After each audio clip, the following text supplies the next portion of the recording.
A long time ago, ice cream was invented. Walter introduced ice cream production in Mexico.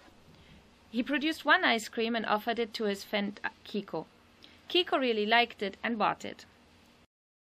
This made Walter very excited. He decided to keep the secret and not to tell anyone about his ice creams and produced thousands of them. But there were no customers for ice cream except for Kiko. So Walter lost all the ice creams he had produced. Boo!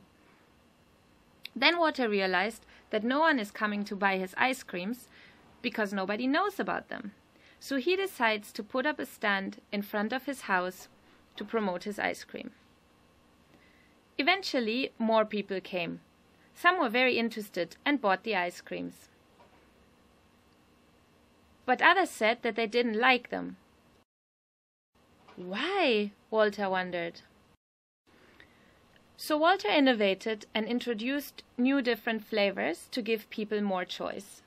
Since then, more people started coming to buy ice cream, and this meant that the supply and demand of ice cream was aligned and Walter's sales were growing. It's no different in ISEC. Sometimes you can see that there are so many EPs raised, but there are not enough TNs to match with. Sometimes there are plenty of TNs, but no EPs with the right background. Then both TN takers and EPs ultimately leave. This is why we need to think about supply and demand. Now we can grow by balancing supply and demand in ISEC, as there is a cool new feature on myisec.net to do it.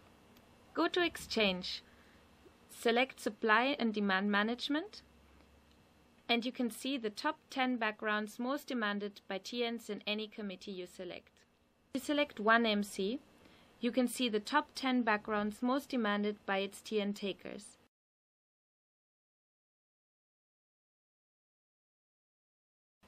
And when you select the background or the number, you can see the TNs themselves. On the EP side, you can do the same. When you select top 10 supply EPs, choose the committee and the exchange type. You will see the top 10 EP backgrounds.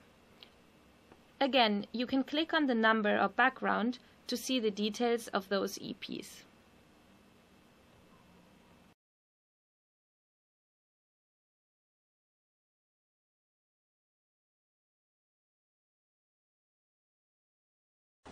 Hey guys, so there's an amazing new functionality on myisec.net which is called Supply and Demand Management.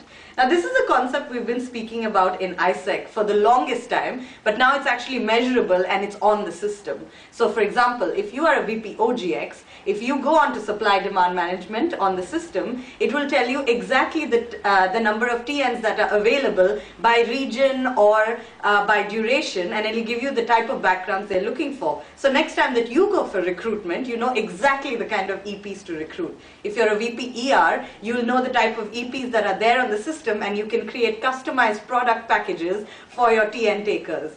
This is going to make matchability as well as balance supply and demand in ISEC.